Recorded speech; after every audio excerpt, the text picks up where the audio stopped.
Welcome to the iPhoneography podcast. I'm Greg McMillan. It is, as we record, Monday, August 11th, 2025. And this episode is going to be a little different because we're going to talk about some digital art. I don't know that much about it, so I'm going to really rely heavily on the guys to help me out. And speaking of the guys, here they are. There's Dave and Dwight. Hey, guys. Hey, guys. Good evening. So, first, I want to say, thanks to everybody for listening and watching on YouTube. If you're watching on YouTube, don't hesitate to hit the like and subscribe buttons to, help us with our algorithm, get us noticed by a few more people. And we're getting closer and closer to 1,000 subscribers. And that was our goal last week, and we didn't hit it. So I'm just almost there. Yeah. Hit that button. Hit that button. Yeah. So when you think of iPhone photography, people often think of taking photos, but what about digital art? This was an idea that we came up with, and like I said, I don't know that much about this, so I'm going to be more of a student than anything. I think between the three of us, and actually, Dwight and I were kind of chatting today, and he's going to actually take the lead on this. And Dave, you obviously chime in where and when you can, because when I chime in, it's likely going to be probably more like a question than a statement. So, Dwight, the question was, what about making art on the iPhone? When people think of iPhone photography or iPhoneography, they think of taking photos, but art has its place as well, like digital art. Yeah. Good evening, everyone. And Greg, thanks for the opportunity here. When I studied iPhone photography for the first time, I had an opportunity to get into a little bit of iPhone art as well. And I just became intrigued with it. And I never thought you can do something like that on a small device that, is fitting in your pocket. Well, the truth is you can. I've since moved off onto an iPad, but for this show, I did a couple demos and just kind of brought me back to the beginning. And it is very much so a possibility for you to create art on your iPhone. And it's, and I think we're going to talk a little bit about that today, just using our phone. We'll discuss some tools and techniques and some real world examples. And, we're curious as a group here as to whether you've ever made art on your iPhone. We'd love to see that work on our podcast website. Yeah, please chime in and show us and tell us about it. One of the nice things about iPhone art and a magazine called Mobiography is that Mobiography they produce a magazine, and they're very active in the mobile photography and art community. And once a year, we have the opportunity to submit our work to them. And once a year, we have all the winners and the runners up for different categories of photography and art. And Greg, I think you've had possibly a couple featured in that. I've had two specific ones, runners up, not winners, but in the abstract category. I don't know if we want to show an example of that right now, Greg, just to give you kind of an idea what I did create on my phone. Yeah, so there's one of your runner-ups. I never got any accolades from the contest itself. I have had some stuff featured in the magazine that Andy Butler publishes, Mobiography magazine.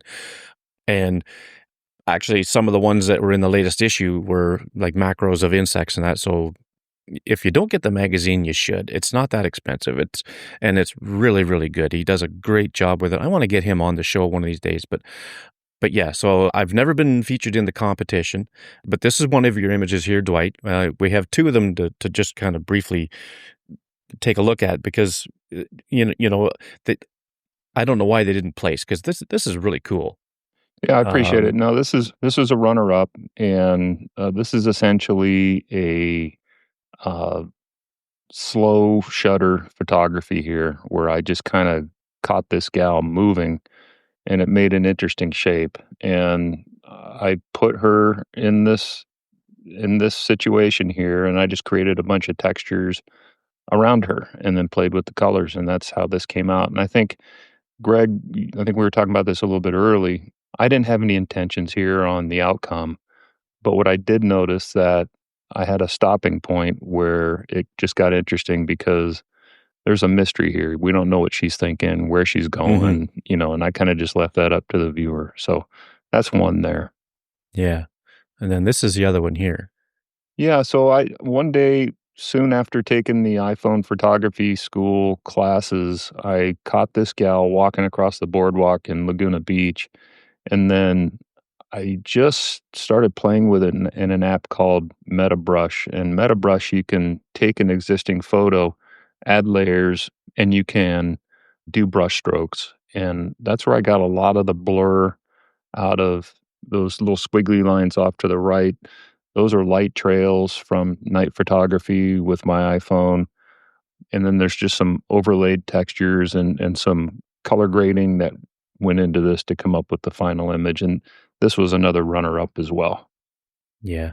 Yeah, it's really cool stuff, and, I've said time and time again on this show and, and in discussions with people like you guys and Mary Walker does this stuff too, really interesting things, and she tells stories with it. I wanna be able to do this stuff sometime, and I just never think like, the photographer in me is so stuck on taking pictures, but I wanna be able to try this stuff, and I'm going to try this stuff, and I'm gonna try it tonight. If I have to stay up till 3 in the morning, I'm gonna try to put something together to show you guys tomorrow, and then if I think it's worthy of showing the world, I'll put it to the Facebook group, but, it's to me, it's a pretty cool concept to do this kinda thing, and so that kinda segues into our first segment here, which is why create art on your phone, and now, Dwight, I know you're gonna take the lead on basically this episode, but Dave, I'd like to hear from you about, Yeah, exactly. you do some pretty cool things on your phone with this stuff, so and, we're gonna see a couple of things from you tonight too. What makes you wanna do this kinda thing? Sure. Lots of times it's a matter of trying to show the feeling I got when I first saw an image before I took the photo. There's one example tonight of a tree that basically I saw while driving, and the tree, it was a dead tree, but it really struck out to me. But when I took the photo, it didn't give the feeling that I had when I first saw the tree. That when you see if you're in a relatively green, lush area and you see this one kind of dead tree in the middle, you really want to push above and beyond what what the camera shows you. And Greg, when you're saying about you think in terms of the photo, not necessarily more abstract. And I think that's one thing where Yeah. a lot of people don't realize when it comes to iPhone photography is a lot of people who aren't familiar with it have a particular type of image in mind. It's more of either a snapshot or it deals with, there's a look for mobile phone photography, and a lot of times it's over crisp, there's not a lot of layering, but it not necessarily it's a bad image, but there is a particular look to it, but having these variety, and a lot of people don't realize the variety of what you can do with an iPhone.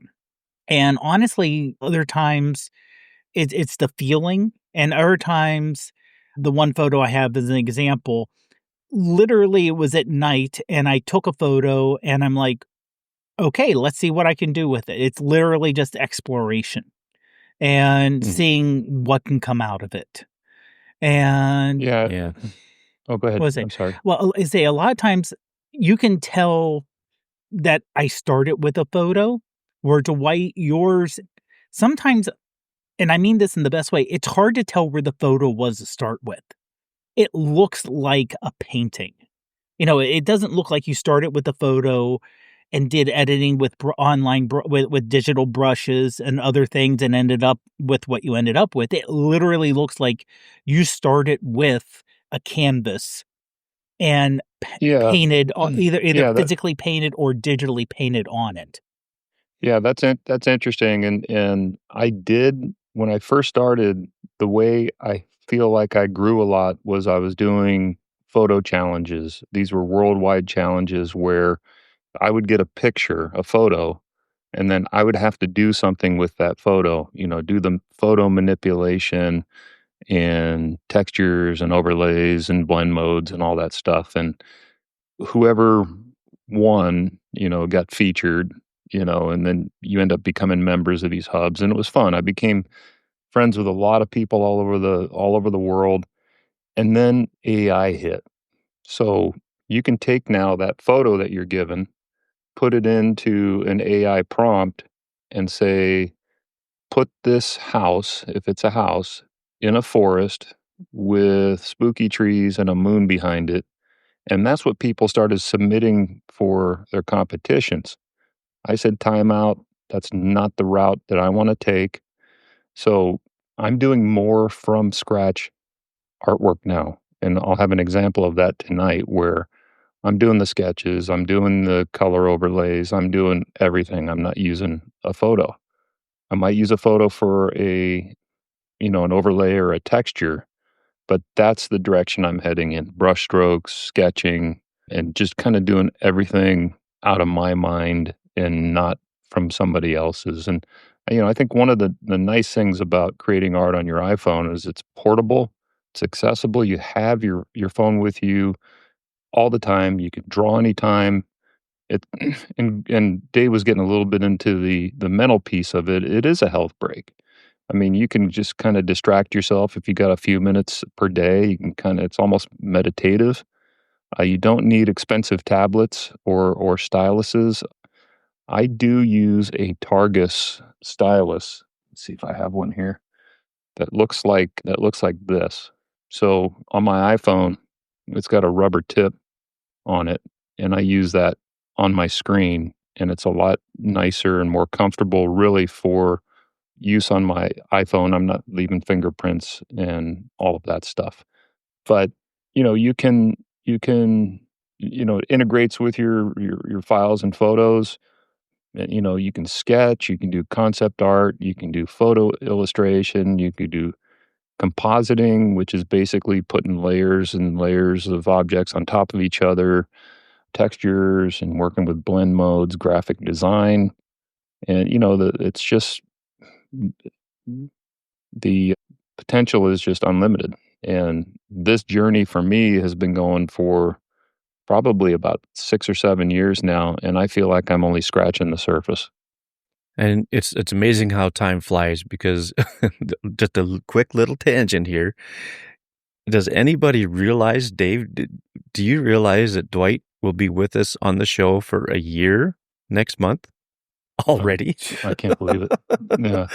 Like time flies. It does. And it's one of those things, unless you hook something to a particular event, to say, oh, this happened at this time. If you just try to put it as a abstract to time, it's hard to remember. It really is. Yeah. And when you think okay, so maybe this is my creativity coming out of me. I hope this is what it is. But when you think of time, a piece of digital art like this can take you back to a different time. I guess depending on what you put into the image, right? I've seen people put, people who have they have a picture of someone who is wearing clothes from a different era, like the colonial days or something like that, and then they make a digital art piece surrounding that theme, and it just puts you in a different time. But that's just my brain working right now. But so, Dwight, what do we have next here? Yeah. So I will say that every time I've done something in digital art, I've never had an end goal. So everything I've ever done is a happy mistake. So I'll play with things and then all of a sudden I'll go, oh, that looks pretty good. And what took me a long time to be able to do was stop right there instead of just overdoing it. So I think I'm at that point now. But, when you're doing this, you may have questions about, what are the best apps to use. I've got a couple drawing and painting apps that I really like, and then I'd like Dave maybe to talk about some of the editing tools that he uses. But Procreate Pocket is a very nice little app where you can select different brushes and you can actually do your paint strokes. You can do multiple layers. You can import photos to work with for textures. Bunch of different brushes that you can import and buy it, from different people. MetaBrush, I mentioned that earlier. You can take a photo and you can essentially smear it or different effects to it by using brush strokes. iColorama, you'll see this in you'll probably see it in both of my videos today, but I use that really for color grading and effects. Excuse me. And then Adobe Fresco, I'm not 100% familiar with it, but it's got brushes and vectors and raster capabilities as well. And then there's a lot of effects apps that I have. I think I have them all. You can have sketches, formulas, Elasticam, where you can bend things. You've got PhotoDAW, that's graphite. You can make a graphite, rendering of what you're looking at. Gloomlog for, mood, mixtures for different textures. You have Distressed FX for the same. You have textures. Percolator makes it look like it's bubbling. You've got Reflect to do reflections. Skylab for lighting effects. I mean, there's just too many to list, and I think I have them all. So, but That's again, quite the arsenal. yeah, I still really just want an Apple Pencil and a canvas. I'm trying not to Yeah. use any of these other things. I'm trying to kind of get it all, done on my own. But Dave, I know you've got some favorite editing tools. Maybe you can talk about some of those. Yeah. Well, just before we go to Dave here, let's real quick just take a look at one of your images, Dwight, where I think you've used like at least 4 of those apps that you mentioned, and it's this one here. Yeah, so this was a photo of a staircase that I found kind of creepy. I found the image of this gal. Now, what I will say, it was if you're compositing, if you're doing layers, if you go to Google search and you type in, woman PNG, you can find a woman that's already been masked and bring it in as a PNG, so you don't have to worry about taking the edges off and trying to mask perfectly around her in this case. So this was a PNG file that I brought in, and then I brought it into MetaBrush, and you can see kind of the brush strokes, around the image, and then I think I brought it into iColorama for some color grading and some texture. But yeah, it's just kind of made it blurry and creepy. Yeah, it's really cool. And when I look at the images that you guys do like this, I mean that makes me want to dive into this stuff. So I think after tonight, it's really gonna hit me hard and make me want to do something, because I know I've got some of these apps, probably not on my phone, but I know I've had them, so I can go into my app purchases or whatever, and I can go get them again. But I just think it's really cool how you put all this stuff together. And so now, Dave, you have a couple here. The first one has a watermark on it that says Pic Collage. So that's one thing that you've done with this. But what else have you used to make this, if anything? And Sure. and I'm going to take a guess. Probably going to be way off, but it looks to me like it could be trees of some Well, sort. actually, if you go, But that's the thing about when you do these, you're so mysterious of what they are, and I'm usually way off. well, I'll let you know. These are 2 edits of the same image, vertically stacked on each other. No way. That's where the Pic Collage came from. So basically, I did 2 edits and I just kind of stacked them on top of each other because they're different enough that you really couldn't tell that it wasn't just the same image top and bottom. So it's definitely abstract. For most sure. definitely, That would be the category. yeah. It's been cropped from the original image. It was cropped, rotated because I saw a pattern in a shot, and I just wanted to see what I could do with that pattern. So I threw it into Visionist, and that's because Visionist will take those little differences a lot of times, especially in very dark photos, and just explode them out in color. And it'll find patterns where sometimes it's the noise of the photo you get the pattern from. And so I did them both in there with different types of edits, with different presets they have and the different edits you can do on it. And then from there, I put in the Photomator to brighten some of the colors, to, especially on top, to give it kind of not necessarily a chrome look, but almost like a plastic shine to it. And the one new app I'm trying is PhotoPick, which is both a camera and editing app. And they have a couple of overlays where it looks, you can either do like an overlay of what they call dust, or in this case, this is a plastic overlay, where if it's at 100%, it kind of overwhelms. But if you pull it back, it looks like you're looking at it through a sheet of plastic. So it was just a matter of trying one edit, seeing how it turned out, kind of liking it, and then starting from the same photo again, doing another edit. And it was like, kind of like how both of these turned out. I like the color differences. They're both a little different. The bottom one almost looks like, to me, you can almost see it as like a river scene, or where you almost have, because of the vertical, the waves there in the red area on the bottom, kind of look a little mountainish in my mind. But of course, when you get abstract, it's on whatever you look at. Now, if you pull up the photo of the window, I did notice that a little bit of light was coming through the curtains, and that was getting the pattern. So what I did is I cropped it just on the curtain part, and if you boost up the light and dark of it, you can almost see a little bit of the color pattern of the light coming through the curtain a little bit. And then I rotated it around, and all those little patterns and different abstract looks to it are just the pattern of the light coming through the curtain there. And as like I said, it was dead night, so you could see the sky going out, but there's very little color in it. But when you put it into different things, like I said, Visionist, I like a lot of times use Becasso, Becasso, to make it more like a painting.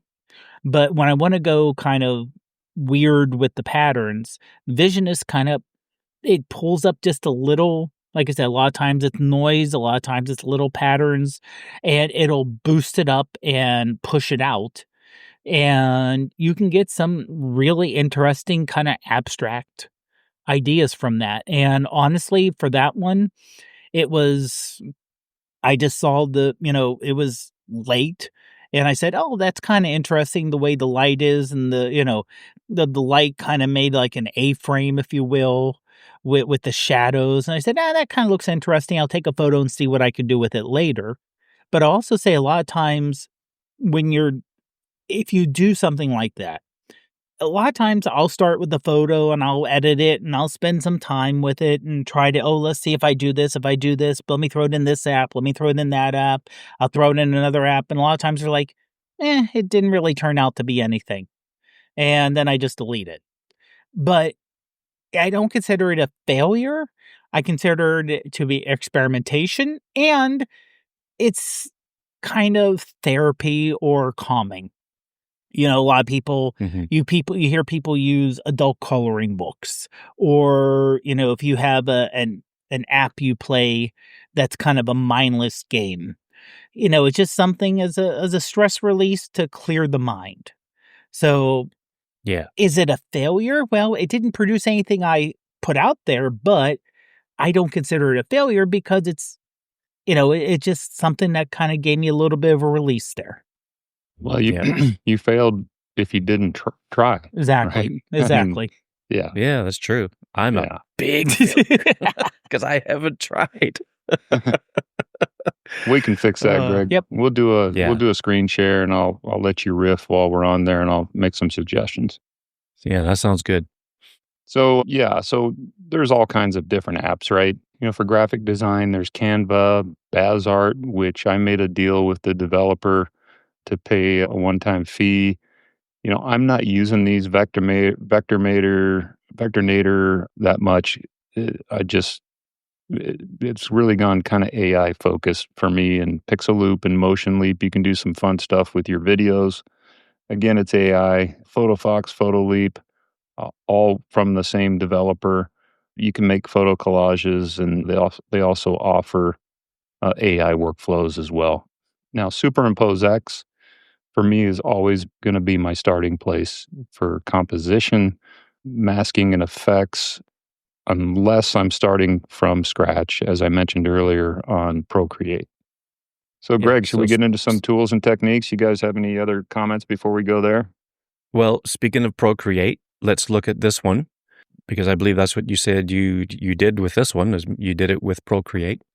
Yeah. So here's an example of I created a background on one layer, just grabbed a couple brushes, and I made what looked like the land. I added another layer and added what, in theory looks like the sky. And then I, had different color brushes that I was using with different types of brushes, drops and this and that, just kind of make my own texture. On its own layer, I drew a sketch of this woman who is apparently deep in thought. And so this is all mine, which is kind of cool. I didn't really start with anything that was given to me. So what's critical here is having, closed areas so you can fill your colors and stuff. You can't have any open borders, like for the neck and the shirt and the hat, anywhere that I filled from the Procreate app. But yeah, this is kind of the direction that I'm moving in, more so than photo manipulation. I did put one of my textures on the bottom, some light trails, just to kind of jazz it up a little bit down there. And then what I'll do at the end is part of the color grading process. I'll bring it, in photo in what are we talking about here? This is Procreate. Procreate.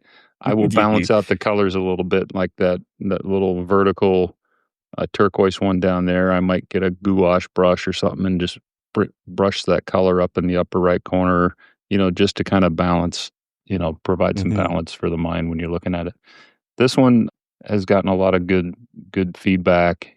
Oh, and you can see I've overlaid some writing there as well, which gives it kind of an old. Yeah. I was going to ask about the writing down below, because it looks like you actually took, old pieces of paper and kind of laid down the bottom and, did that, then to put on the top. And then the woman you can almost see her as a cutout almost. Yeah. Where you physically would have those layers different. Yeah. So I think we can talk about this now, but everything you look at is a texture. When I first started doing this, every wall, every brick pattern, everything that I could imagine I would take pictures of, and I would store it in my texture files. And then it's just a matter of picking them out and seeing what works on your image and what doesn't work and trying different blend modes. But it can drive you crazy. I mean, I would stop and get out of the car and start taking pictures of different things, rock sculptures, you know, clams on a cliff. I mean, all this stuff works. Tide pools, really anything you can look at can be a texture. So I've got a pretty extensive library of those. It makes you see things more, right? When you're out and about, there's that Canadian in me, out and about. When I thought I'd say it before somebody like Shane typed it in the chat, but yeah, you start to see more different things when you're out, doing your photography even, and you think to yourself, yeah, I could. This is something I could use in a piece of digital art or something. Speaking of the chat, we got Roger in here, and he says that he's been using Picasso for quite some time now, and he's really liking it. And he added that his wife, who paints and sketches and sells her work, is amazed at what it can do. And he's even sold photos that he's edited in Picasso just over the weekend. So, that's pretty cool. And look who popped in, Dale Lotherington. And do I need night mode 30 seconds to do this? If you've been listening to the show for any length of time, you'll know what that's all about. And Dave says, "Oh, wait, we can do 30 seconds." But yeah, no, there's, I don't know, there's so many different things and ways to go about this. So, Dwight, you were going to touch on tools and techniques, I believe. Yeah, we already talked about the stylus. You really want to kind of zoom in for precision using your fingers on a lot of these, especially if you're doing custom stuff, masking, out parts of textures. Layers and blending, you'll see a little bit about that. You may throw a texture on top of your work and say, "Wow, I can't see everything else." But when you start playing with the layers, the blending modes, then things start kind of coming together, and then you can always mask out the entire texture and reverse mask it, or those of you who are familiar with Photoshop, a black hide all mask, and then just paint in the texture where you want it, with a white brush, and just have it show up, that way. Custom brushes, brush packs, I've touched base on that a little bit. You can use photos as references or underlays, for tracing, sketching, or color matching. You can pick colors from a different photo to use for your brush. That can be kind of fun. We've talked about the PNG extension a little bit. And one of the things I always made sure I did, if I'm taking media from the internet, a PNG file, and I'm submitting it for a competition, and I still use it as a best practice if I ever take anything from the internet.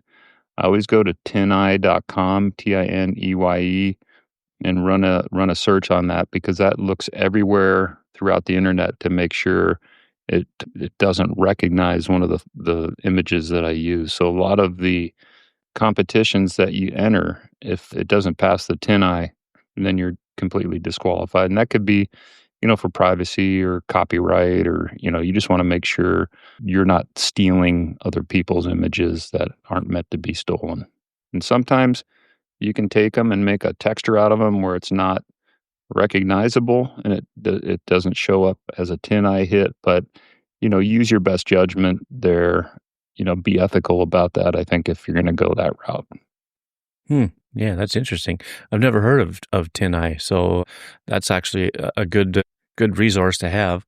And any links that we talk about, and I'm going to try to list all the apps that we talk about and put them in the show notes. So the show notes could be fairly lengthy.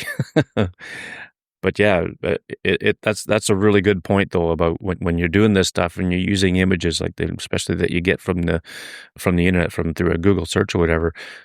It's good to cover your butt, when it comes to this stuff, because you could put a lot of time and effort into these things, and just to have it disqualified from a competition would be so disheartening. Well, and then you can, the actual person that owns the image doesn't want to see it in other places too, and then you have that hassle, and you don't want any of that. But I think once you have your kind of your tools and stuff and everything, put together, and techniques, what are some ideas that you can do? And I think we've listed a few here, Greg. I mean, digital self-portrait.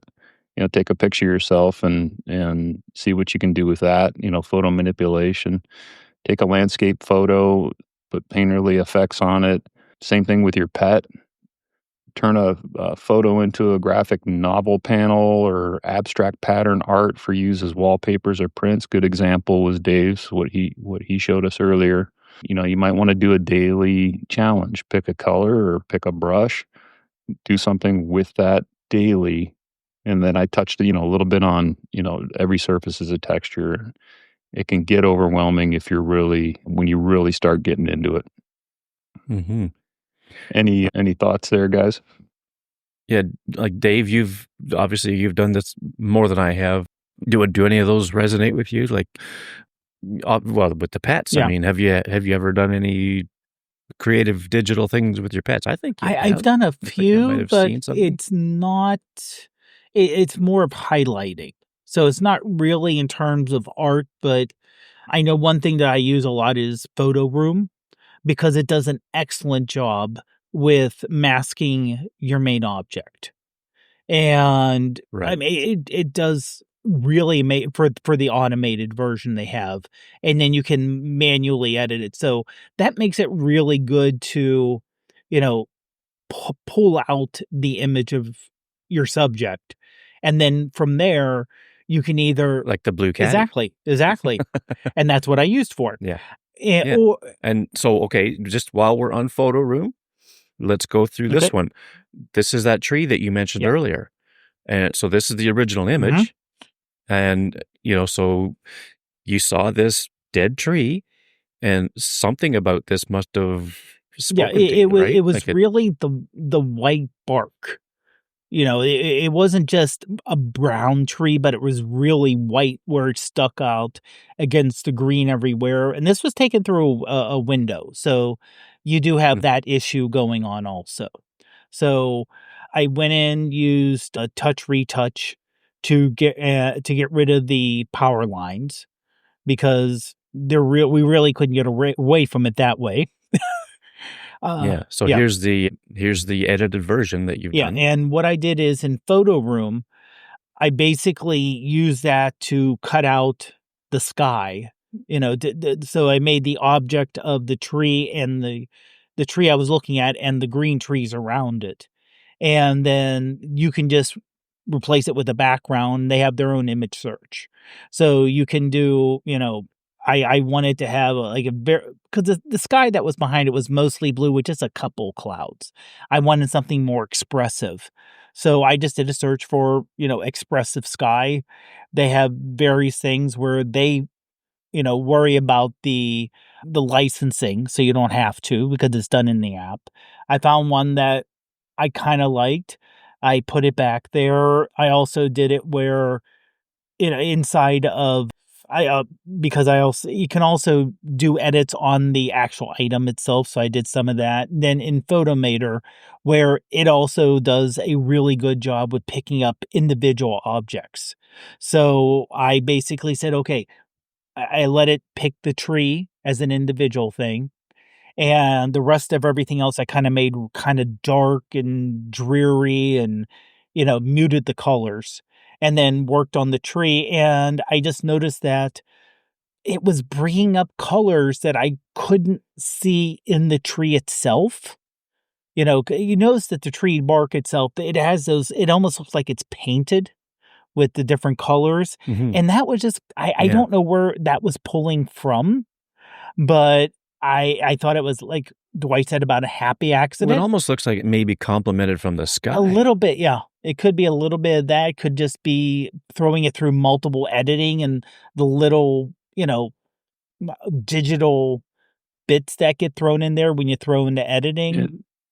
it looks Mhm. like the overlay that you did kind of assigned a color to different tonal Yeah, values, unless it was pure black or dark. yeah. Yeah, that's really cool. So, yeah, and just like I said, happy accidents was like, "Oh, I wasn't expecting I was expecting just to have a plain white, like a stark white tree with the background," but it was like, The the little colors that were added on, I kinda liked it. I ran with it because you have to be flexible.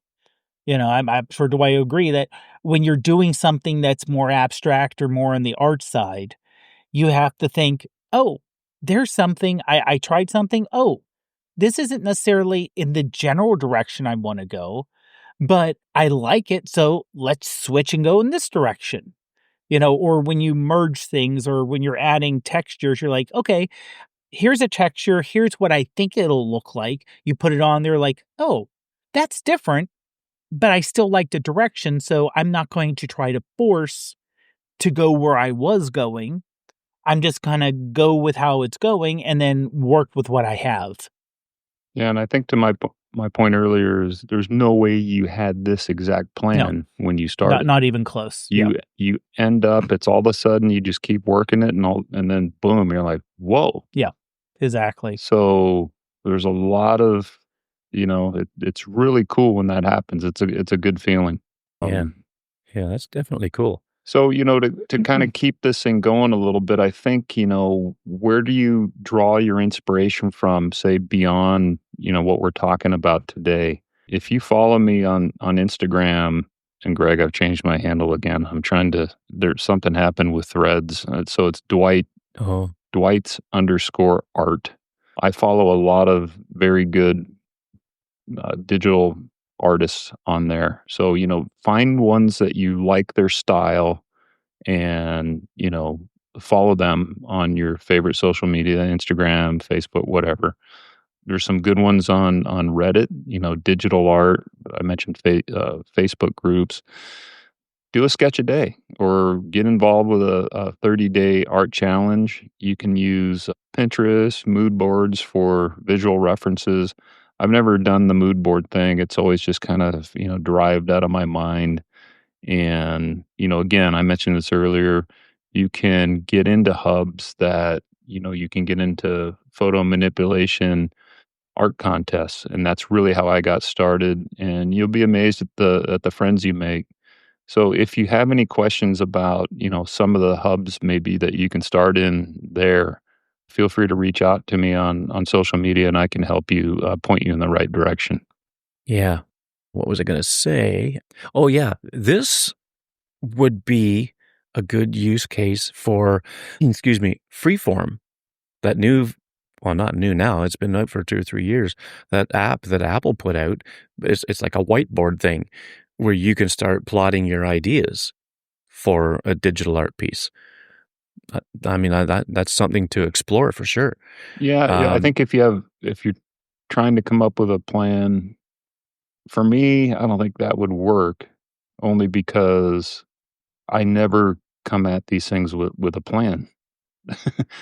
yeah, It that's kind of true. defeats the purpose of, riffing until you find something that it's like finding the right guitar solo. You just keep playing the guitar until, hey, I think that'd be a good song for Yeah, me, at least. yeah, Dave, I don't know if that's something that you'd be able to do. For me, it's just I've got to start with something that I'm seeing or feeling, and I put it down and start going Yeah. from there. That's just me. Yeah, I can see where that would definitely help some people, but also freeform if you wanted to, because that does allow collaboration. I can see where that would be also helpful for collaboration too. But also, I I use a much narrower amount of apps than you have access to, Dwight. I normally keep it to 3 or 4 that I'm comfortable with, so I have a feeling for it. And even inside those apps, like the Visionist, which I use a lot, by default, for no cost, it comes with 10 different filters it can do, but you can purchase and get many, many more. I'm kinda limit myself on purpose, that way I'm because if it's too much, if I if for at least for me, and everyone's different, if it gets to be, "Oh, we have 30 different filters, and each filter has 4 or 5 different variations, so you have 120 different options," and I get to the point of, "Okay, that's great. That's way too many for me to start with, to keep, track in my mind," so That's a good point because I use maybe 5 or 10% out of all the ones that I yeah. have. So I'm right there with Yeah. you. So I can see, something like a board like that where you could say, maybe, you can do this in your head, but maybe if when you're starting off, to offload some of that brain work, saying, okay, for an image, this app does this, and this, you can almost make like a workflow inside of it, saying, okay, original image here, and if I want to do this with it, here are the apps that are really good. And if I want to do this with it, here are the apps that are really good. But in terms of what path you're taking, that would be different. Like if I take a picture and I want it to look like a painting, because I do not have any drawing ability, I'll throw it in Picasso. And then after in Picasso, I may use a couple different apps to change the look and do some edits, maybe even Camera Plus, use their filters because I do like their filters, not necessarily for taking the photos, for editing them. So, but that But after using it for a while, I have a good feeling of, here's where I'm starting and here's where I'm going to go. But especially if you're starting off, at least for me, it would be, okay, this app does this app does this app does this. And if you get that flow kind of there, that would be great too. Now, also, when I'm doing a lot of these edits, I'm not really setting time aside to do it. It isn't like, oh, this is, I'll take tonight from around 9 to 10 and I'll do my edits at that time. It's, Yeah. a lot of times really late at night when you're saying, Greg, around 3 a.m. It's, for whatever reason, let's say I happen to get up at 1 a.m. and I'm having trouble going back to sleep. I'll start to edit a photo just as a way, and sometimes I'll fall asleep in the middle, or just a way to kind of clear my mind. Because also, when you do middle of the night and you do it to clear your mind, you don't know where things are going to go. So that's where a lot of times you can get the most creative when you don't know what you're going to do. Right. Yeah. So, oh, go ahead, Greg. Well, I was gonna say, when it comes to inspiration, okay, so I want to say right now too that for the YouTube audience, there will be a couple of demo videos that Dwight put together. They're no more than about 3 minutes long each, and they're going to be played at the end. So the audio audience listening to the podcast on your podcast player, there will be links in the show notes to these videos right at the top of the show notes. They will link to that segment of the YouTube video, so you'll be able to get to them real quick and see what Dwight's showing and talking about. And Dave has one, but what we're going to do is we're going to release it as a YouTube short later in the week. I'm thinking maybe on Friday, and because it's a little longer, but it's interesting, and you can see and hear Dave work through his edit. It's a pretty cool one. So, but before we get to those, again, talking about inspiration, this is another one of Dwight's, and I thought this was really cool. And when Dwight and I were having a little chat this afternoon about this episode, I talked about storytelling and things like that, and how I'm not a good storyteller when it comes to even my photography, for that matter. I've been wanting to get better at this ever since I've read a book by Jack Hollingsworth called The Joy of iPhoneography, and I'm still not there. So, I mean, it just goes to prove that you're always learning, right? And it is pouring rain outside. Wow, I can hear it. So hopefully nobody else can hear that. But anyway, with storytelling, Dwight and I, we talked about this image for a few seconds, and the story here is really, we don't know what the guy's thinking about or whatever. So, Dwight, was it? I don't think there was a story that came out of this in your mind, or was there? Or this was a photo manipulation. So this gentleman already existed, and I used a painting app to take colors from him and then add brush strokes to it to give it a painterly look. One of the things that I liked about it, yeah, we talked about it earlier, Greg, is I don't have a plan when I do my artwork, and really my job is to put something up there that I'm satisfied with, and I want the people that look at it to come up with their own interpretation of what's happening. In this case, this guy could be reading, this guy could be deep in thought. Yeah. Now, I did add my textures with writing and, to maybe show a little age to this. And yeah, it was just, so this is an example of a photo that already existed, and you can take the colors of the original photos, grab different brushes, and start making paint strokes with the different colors. And that's really kind of how I came up with this. Yeah. Yeah. Well, it's really cool. I know I like the coloring. Now, does the colors of the subject himself, do they resemble what we saw, what was there in real life, or did you alter any of that? No, so I had a reference photo of him off to the left and up in the corner. So if I wanted to paint his skin, I would drag a little circle over to the reference photo and I would press it right on his skin. which Okay. gave me the color for the brush that I intended to use. Does that make Mm-hmm. sense? Mm-hmm. And Yep. then his turban that he was wearing was yellow. So I did the same thing. I went and got that color. I brought it in. Then I started using different variations of that color. And then there was a shadow on this side. So I picked the color of the shadow and I kind of moved that in as well. And yeah, that's really kind of how it happened. Okay, that's cool. Yeah. Well, again, this stuff is inspiring to me. So, like I said, tonight, come heck or high water, I'm gonna put something together. I don't know what yet, but something. Well, we're gonna make sure you do, Greg, and I'm gonna stay on you. So uh, we want to see your digital art. If you're doing that, we want to see your digital art. So please post it in the podcast Facebook group. Greg, I don't know if we have a hashtag you want to use to where we can see it on social media, but that's something we may want to consider. But yeah, at least tag us so we can see it. Try a new Yeah, app, something that we'll put a call to action in the group, and okay. and we'll create a hashtag for people to put Okay. on there. So Yeah, we really want to see it. No, there's no right or wrong to it. It's what you come up with, and art as you see it is subject to interpretation. So whatever you create is right for that moment. So try a new app, a new technique that we discussed, and please ask questions. If you want critiques in a future episode, we can do that. So yeah, I think that would be a good start. I think we covered a lot here today.